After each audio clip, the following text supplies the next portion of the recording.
जय श्री सीताराम भक्तों, जय जय श्री राम। श्री सीतारामचंद्राभ्याम नमः। श्रीमद् वाल्मीकि रामायण महात्म्यम प्रथमोऽध्यायः। कलियुग की स्थिति,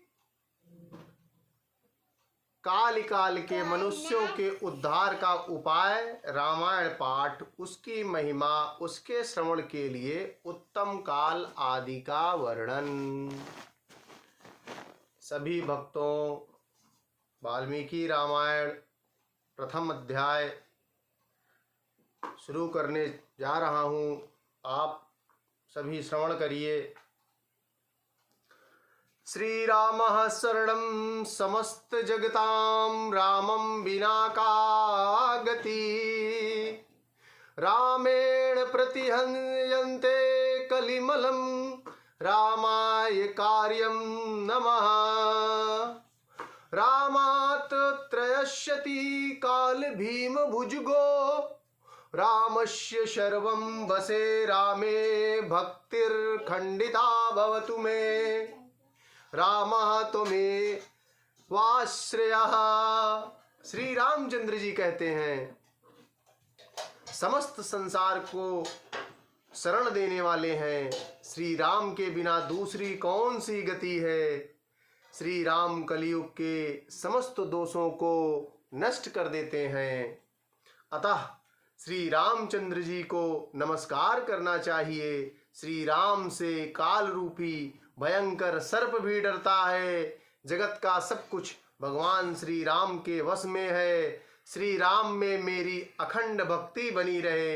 हे राम, आप ही मेरे आधार हैं। चित्रकूटालयम रामविन्दिरान्द मंदिरम, वंदे चा परमानंदम भक्तानाम भयप्रदम। चित्रकूट में निवास करने वाले भगवत लक्ष्मी सीता के आनंद निकेतन और भक्तों को अभय देने वाले परमानंद स्वरूप भगवान श्री रामचंद्र जी को मैं नमस्कार करता हूँ।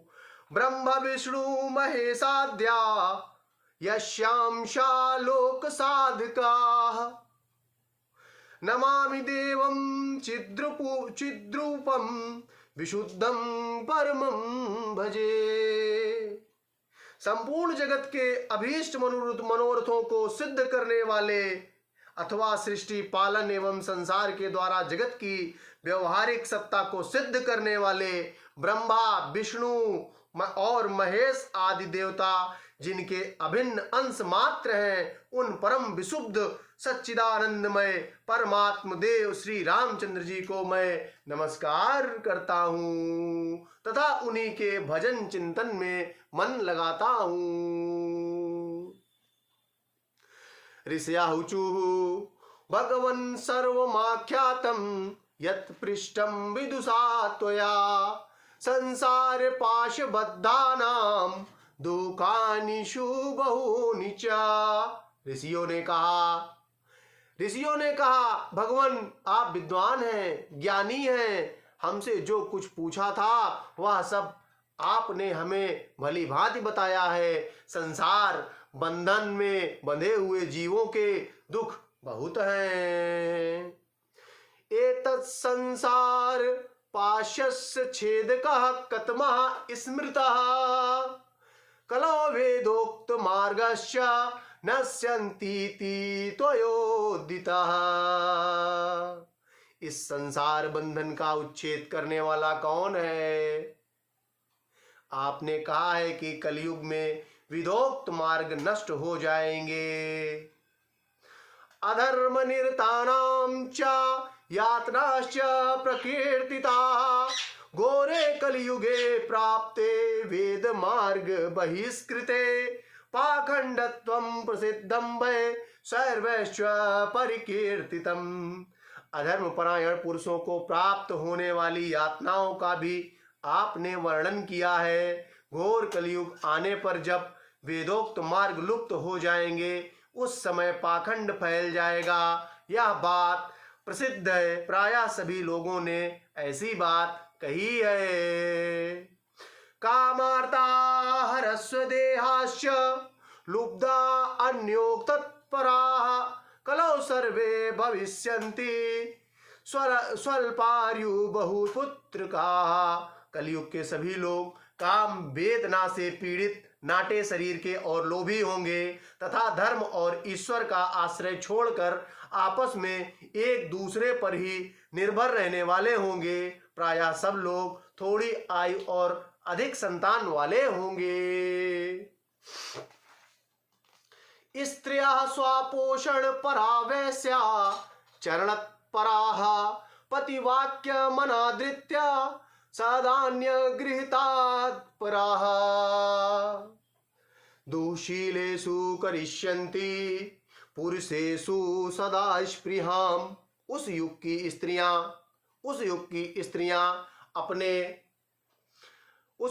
स्त्रियां अपने ही शरीर के पोषण में तत्पर और वैश्याओं के समान आचरण में प्रवृत्त होंगी। वे अपने पति की आज्ञा का अनादर करके सदा दूसरों के घर आया जाया करेंगी। दुराचारी पुरुषों से मिलने की सदैव अभिलाषा करेंगी। असद्वार्ता भविष्यन्ति पुरुषेषु कुलांगनाः पुरुषानृत भाषिण्यो देह संस्कार वर्जिताः। उत्तम कुल की स्त्रियां भी पर पुरुषों के निकट ओछी बातें करने वाली होंगी, कठोर और असत्य बोलेंगी तथा शरीर को शुद्ध और सुसंस्कृत बनाए रखने के सद्गुणों से वंचित होंगी। वाचालास्य भविष्यन्ति कलौ प्रायेण योषितः विश्वश्चापि मित्रादि स्नेह संबंध यांत्रिताः। कलयुग में अधिकांश स्त्रियां वाचाल व्यर्थ बकवास करने वाली होंगी। भिक्षा से जीवन निर्वाह करने वाले सन्यासी भी मित्र आदि के स्नेह संबंध में बंधे रहने वाले होंगे। अन्नोपाधि निमित्तेन शिष्यान् वदन्ति लोलुपाः उभाभ्यामापि पणिभ्याम शिरः कंडूयनम् स्त्रियः कुर्वन्त्यो गृही भर्तृणामाद्यामाज्ञां वेतस्य सत्यान्त्रिदाताः। वे भोजन के लिए चिंतित होने के कारण लोभवश शिष्यों का संग्रह करेंगे। स्त्रियां दोनों हाथों से सिर खुजलाती हुई गृहपति की आज्ञा का जानबूझकर उल्लंघन करेंगी। पाखंडाला पनिरताः पाखंड जनसंगिनः यदा द्विजा भविष्यन्ति तदा वृद्धि गता कलिः। जब ब्राह्मण पाखंडी लोगों के साथ रहकर पाखंड पूर्ण बातें करने लगे तब जानना चाहिए कि कलयुग खूब बढ़ गया है। घोरे कलियुगे ब्राह्मण जनानां पाप कर्मिणां मना शुद्धि विहीनानां निष्कृतश्च कथं भवेत्। ब्राह्मण इस प्रकार घोर कलियुग आने पर सदा पाप परायण रहने के कारण जिनका अंतःकरण शुद्ध नहीं हो सकेगा वह लोगों की मुक्ति कैसे होगी। यथा तुष्याति देवेशो देव देवो जगद्गुरु ततो वदस्व सर्वज्ञ सूत धर्मावृतांबरः। धर्मात्माओं से श्रेष्ठ सर्वज्ञ सूत जी देवादिदेव देवेश्वर जगद्गुरु भगवान श्री रामचंद्र जी जिस प्रकार संतुष्ट हो वह उपाय हमें बताइए। जय जय श्री राम। वदसूत मुनि श्रेष्ठ सर्वमेतत् शेषतः कस्य नो जायते तुष्टि सूत त्वदन्न च नामृतात्। मुनिश्रेष्ठ सूत जी इन सारी बातों पर आप पूर्ण रूप से प्रकाश डालिए। आपके वचनामृत का पान करने से किसको संतोष नहीं होता है। सूत उवाच ऋणुध्वमृष्यः सर्वे यदिष्टं वो वादाम्यहम् गीतं संकुर्माराय नारदेन महात्मना रामायणं महाकाव्यं सर्ववेदेषु सम्मतं सर्वपाप प्रशमनं दुष्टग्रह निवारणं। सूत जी ने कहा, हे मुनिवरों, आप सब लोग सुनिए, आपको जो सुनना अभीष्ट है मैं वह बताता हूँ। महात्मा नारद जी ने सनत कुमार को जिस रामायण नामक महाकाव्य का गान सुनाया था वह समस्त पापों का नाश और दुष्ट ग्रहों की बाधा का निवारण करने वाला है। वह संपूर्ण वेदार्थों की सम्मति के अनुकूल है। दुःस्वप्न नाशनम धन्यम भुक्ति मुक्ति फलप्रदम रामचंद्रकृतोपेतम सर्व कल्याण सिद्धिदम। उससे समस्त दुःस्वप्नों का नाश हो जाता है। वह धन्य धान्य के योग्य तथा भोग और मोक्ष रूप फल प्रदान करने वाला है। उसमें भगवान श्री रामचंद्र जी की लीला कथा का वर्णन है। वह काव्य अपने पाठक और श्रोताओं के लिए समस्त कल्याणमयी सिद्धियों को देने वाला है। धर्मार्थ का मोक्षाणाम हेतुभूतम महाफलम अपूर्वं पूर्ण फलदम रुद्धम सुसमाहिता।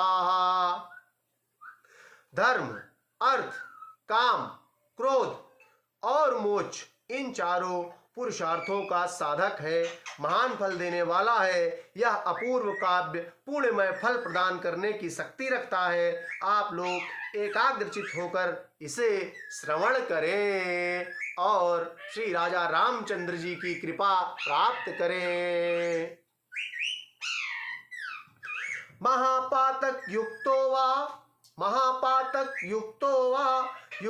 वा सर्वपातकै श्रुत्वैतदार्श दिव्यं हि काव्यं शुद्धिं वाप्नुयात्।